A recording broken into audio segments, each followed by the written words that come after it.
Rabbi ishrah li sadri wa yassir li amri wahlul 'uqdatam min lisani yafqahu qawli. Innal hamdalillah nahmaduhu wa nasta'inuhu wa nastaghfiruh wa na'udzu billahi min shururi anfusina wa min sayyiati a'malina. Man yahdihillahu fala mudilla lahu wa man yudlilhu fala hadiya lahu. Nashhadu an la ilaha illallah wahdahu la syarika lahu wa ashhadu anna Muhammadan abduhu wa rasuluh. Allahumma shalli ala sayyidina Muhammad wa ala alihi wa ashabihi wa man tabi'ahum bi ihsan ila yaumiddin. Tsumma qala Allah ta'ala fil Qur'anil Karim, a'udzu billahi minasy syaithanir rajim. Bismillahirrahmanirrahim. Ya ayyuhallazina amanu kutiba alaikumus syiyam kama kutiba alal ladzina min qablikum la'allakum tattaqun. Shadaqallahul azim. Kaum muslimin sidang tarawih dan isya rahimakumullah. Marilah kita bersama-sama bersyukur kepada Allah Subhanahu wa taala dan mengucapkan alhamdulillahirabbil alamin. Hal ini merupakan penerapan daripada surah Al-Fatihah. Tadi kita telah berbuka puasa dengan baca Bismillahirrahmanirrahim. Ada yang tak baca Bismillah? Allahumma laka sumtu wa bika amantu wa ala rizqika aftartu wa rahmatika ya arhamar rahimin. Dengan baik-baik, nanti ada kuis. Pada sebab itu, setelah kita menerima rezeki dari Allah Subhanahu wa taala, maka kita patut bersyukur. Bagaimana cara bersyukur? Melaksanakan segala perintah Allah dan meninggalkan segala larangan Allah Subhanahu wa taala. Nah, bersyukur yang paling utama sekarang adalah tinggal mengucapkan alhamdulillahirabbil alamin. Sehingga Allah memberikan ganjaran pahala kepada kita. La in syakartum la azidannakum wa la in kafartum inna azabi lasyadid. Dan jika kamu bersyukur kepada Allah Subhanahu wa taala, maka akan kutambah lagi. Ketika kita mengucapkan alhamdulillah, maka Allah akan menambahkan lagi keberkatan dalam kita, rezeki kita. Alhamdulillah. Kemudian ketika kita tidak bersyukur, ini dia. Bahwasanya ada manusia sebagian yang merasa apa yang dia dapat ini adalah atas usahanya sendiri. Maka dalam Al-Quran diterangkan orang yang demikian adalah sama seperti kaum yang terdahulu yang ditimpa musibah. Contohnya Fir'aun, contohnya Qarun, contohnya macam-macam. Kita ambillah Qarun kan, karena harta Qarun kan banyak di mana-mana ada harta Qarun. Qarun dahulu katanya dalam cerita itu adalah orang yang sangat taat ibadah. Kemudian minta doa kepada Nabi Musa, didoakan Nabi Musa menjadi orang yang berhasil, menjadi orang kaya. Tetapi ketika diminta lagi untuk bersedekah, diminta untuk beribadah, mengatakan bahwasanya ini usaha saya, tidak ada campur tangan dari Allah, luar biasa, dari Tuhan. Orang dulu macam itu, orang dulu kalau dia itu memang melawan luar biasa lawannya, bukan Nabi lawannya, tapi Allah ini lawannya. Maka kaum dahulu itu kan banyaknya kaum Yahudi. Kaum Yahudi sampai sekarang tidak takut ya, tidak takut ditimpa bala. Oleh sebab itu, Pak Ibu rahimakumullah, kita sebagai umat Islam patut bersyukur kepada Allah Subhanahu wa taala karena azab yang ditimpa kepada kita ini masih ditutupi. Kita masih banyak dosa ditutupi. Kita masih banyak kesalahan masih ditutupi. Oleh sebab itulah masih diberi kesempatan untuk bertobat. Kemudian salawat dan salam kepada junjungan alam besar Muhammad sallallahu alaihi wasallam. Dengan mengucapkan Allahumma shalli ala sayyidina Muhammad wa ala ali sayyidina Muhammad. Bapak Ibu rahimakumullah. Adapun judul pada malam yang berbahagia ini, yaitu sedekah jariyah. Sedekah jariyah. Apa beda sedekah biasa dengan sedekah jariyah? Kalau sedekah biasa kita memberi orang terus habis begitu saja. Kalau tambah jariyah, sedekah itu tak habis-habis. Dia jariyah itu berjalan terus sampailah kita di hari akhirat. Oleh sebab itulah sedekah jariyah ini ada beberapa tingkatan. Dalam hadis Rasulullah SAW, "Iza mata ibnu Adam in qata'a amaluhu illa min salasah." Yang pertama, sedekah jariyah, sedekah jariyah. Yang kedua, al-ilmu yang tafa'u bih, ilmu yang bermanfaat baginya. Yang ketiga, waladun salih, anak yang soleh. Nah, kita bahas satu-satu. Kalau kita memiliki banyak harta, memiliki harta seperti tanah, seperti apa saja barang-barang yang kita miliki luar biasa banyaknya, maka diutamakan dia bersedekah jariyah, menginfakkan hartanya untuk Allah Subhanahu wa taala. Nah, itulah paling utama bagi seorang yang kaya. Nah, kita dituntut untuk jadi orang kaya, Allah. Supaya bagaimana? Supaya kita bisa memberi orang lain, supaya kita bisa bersedekah jariyah. Tetapi kalau kita tidak mampu, yang kedua masih ada apa ya? Al-ilmu yang tafa'u bih, ilmu yang bermanfaat baginya. Ilmu apa yang bermanfaat baginya setelah meninggal dunia? Banyak Pak. Banyak Pak Ibu rahimahumullah. Terutama yaitu ilmu agama. May yuridullahu khairan yufaqihu fiddin. Barang siapa menginginkan kebaikan dari Allah Subhanahu wa taala, maka dia harus memahami agama. Kalau seorang suami ingin menjadi suami yang baik, harus paham agama. Karena ini hadis Rasulullah SAW. Kalau seorang pemimpin menjadi pemimpin yang baik, maka dia harus paham agama. Kalau jadi anak yang baik, belajar ilmu agama, terutama Al-Quran. Khairukum man ta'allama Al-Quran wa 'allamahu. Sebaik-baik kamu adalah orang yang belajar Quran. Ada ya, ada Qurannya.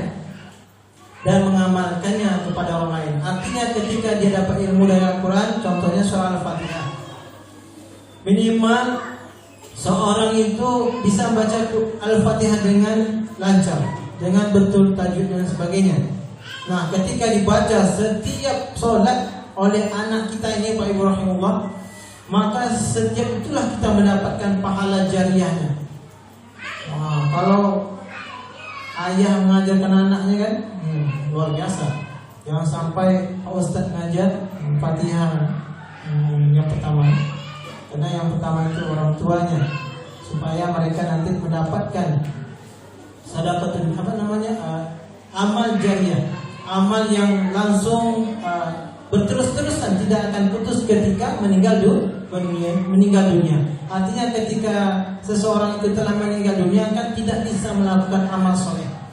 Tetapi ada 3 hal ini yang bisa memberikan pahalanya yang tidak henti-henti.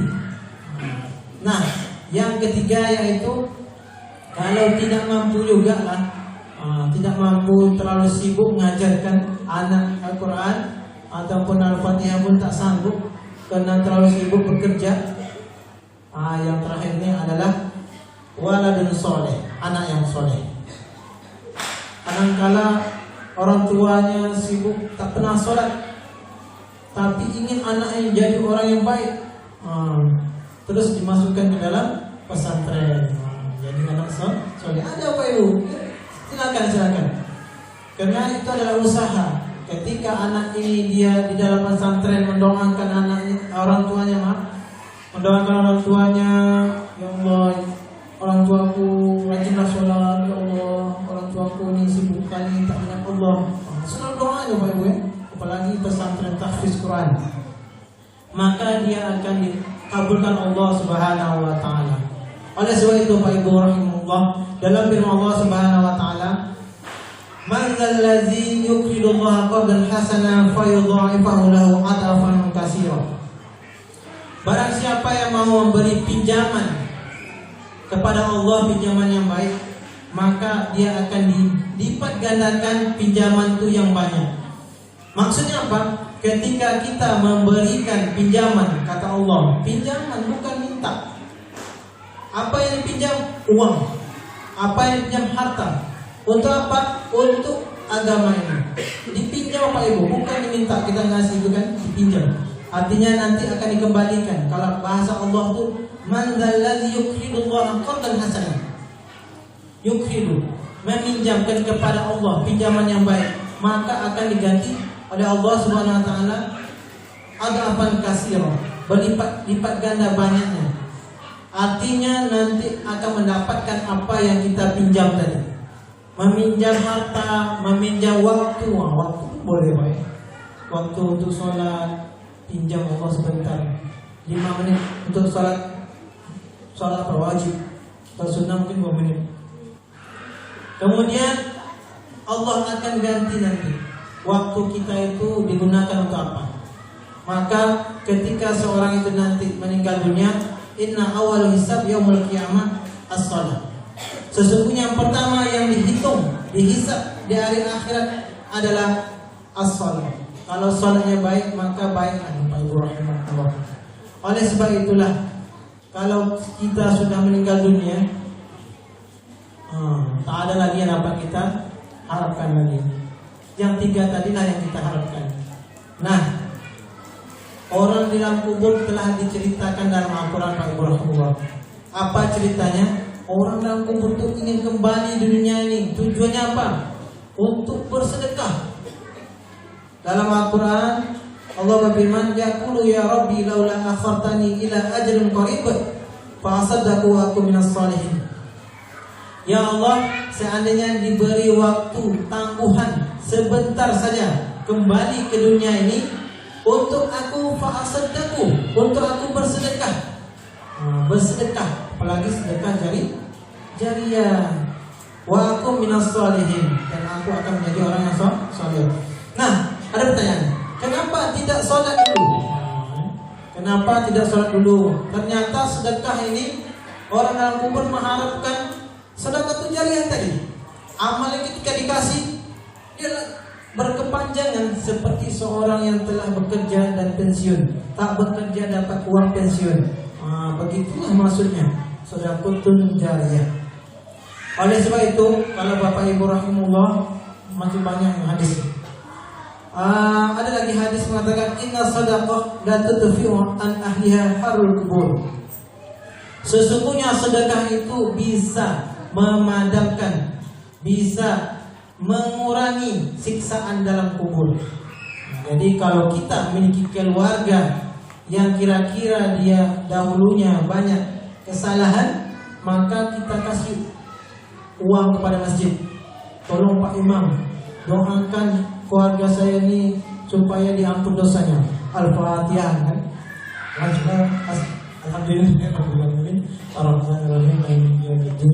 Iyyaka na'budu wa iyyaka nasta'in. Ihdinas siratal mustaqim. Siratal ladzina an'amta 'alaihim ghairil maghdubi 'alaihim waladdallin. Jadi ketika seorang itu bersedekah, maka diringankan siksaan kubur yang ada keluarga kita. Seterusnya, wa inna ma yastazilul mu'min yaumul qiyamah, dan mendapatkan naungan di yaumul qiyamah. Seorang itu akan mendapatkan bantuan di hari akhirat kelak karena sedekahnya. Kemudian lagi, as-sadaqatu tudfi'ul khati'ah kama yudfi'ul ma'un nar.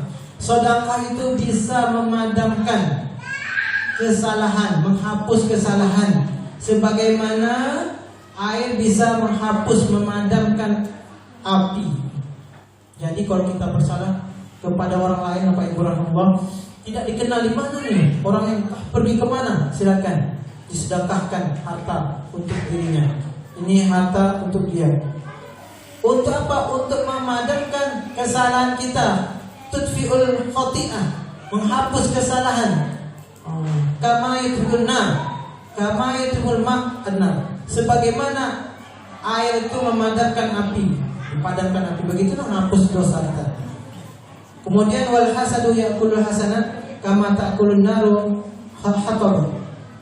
Dan apabila kedengkian itu seperti memakan kebaikan. Jadi sebaliknya Bapak Ibu ya.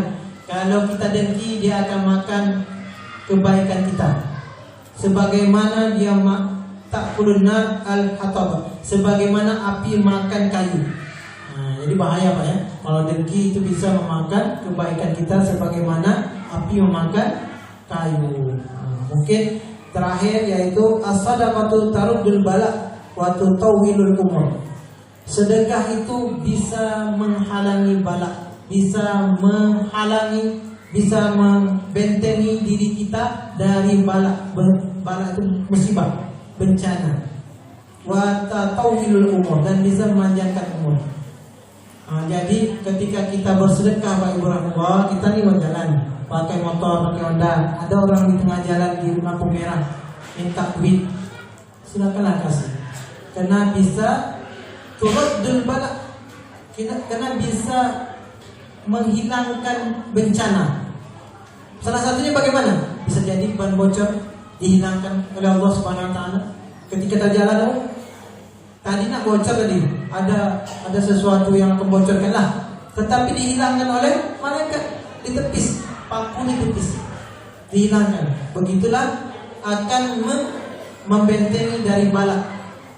Ketika kita jalan jauh dari sini ke Padang, dari sini ke mana gitulah, balik dari lebarannya, maka banyak sedekah di tepi jalan supaya tidak terjadi kemalangan, kecelakaan, mencegah turaddul bala, mencegah bala dan tatawilul umur, dan memanjangkan umur.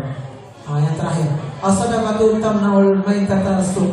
Sedekah itu bisa mencegah seseorang dari mati buruk. Jadi kalau kita ingin mati husnul khatimah, bersedekahlah. Mungkin itu saja Pak Ibu rahimahullah, terlalu panjang karena sedekah ini panjang lagi. Seperti sudah kejadian terlalu terus.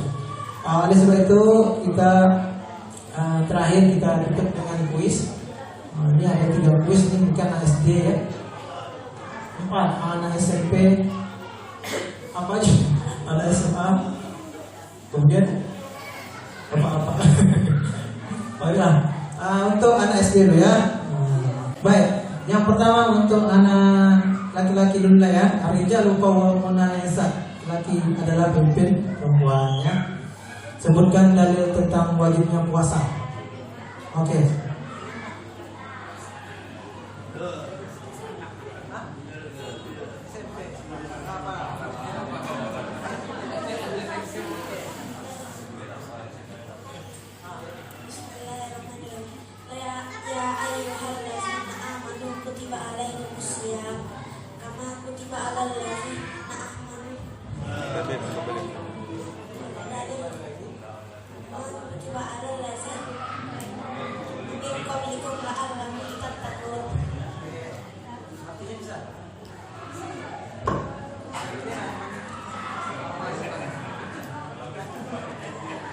Kalau saya pilih nanti dapat yang kecil kan, jujur. Oke, sekarang anak SD lah ya. Mana anak SD? Oke, sini siapa yang bisa tahu maknanya tadi? Makna yang dibaca anak SMP tadi?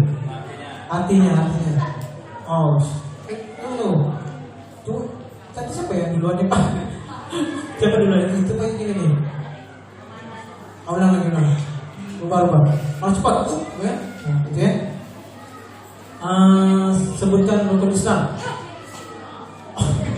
Ada SD ya? SD. Ya, SD. Rukun Islam.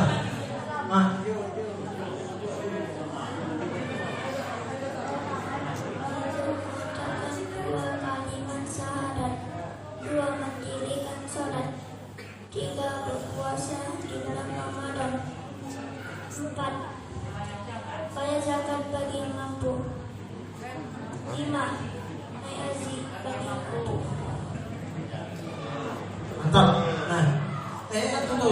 Pilih. Pilih aja ya. Mana yang mana? Mana ya? Nggak ada beda ya. Oke, ini sudah laki-laki ya, maaf ya. Nah, ini perempuan lagi. Oke, yang perempuan yang SD dan SMP berarti ya.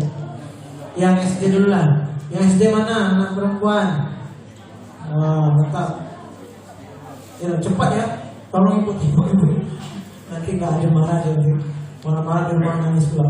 Oke, sekarang untuk SD sebutkan 3 tadi. Sebutkan 3 apabila seorang itu dia meninggal dunia, dia tidak lagi bisa mendapatkan pahala dari Allah SWT. Sebutkan 3 tersebut. Ada? Ya, sini.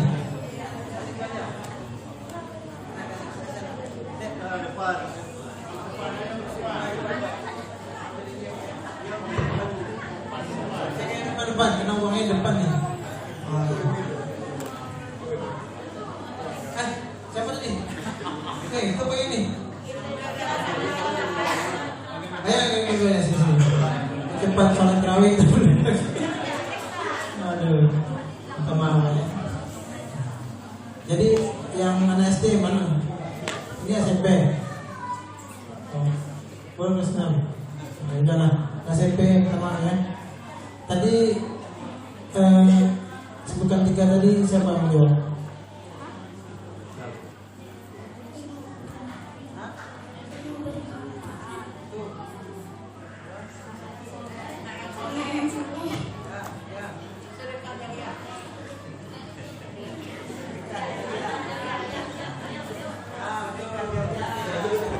Oke, malu-malu dia betul. Oke, ini yang terakhir. Sebutkan rukun iman.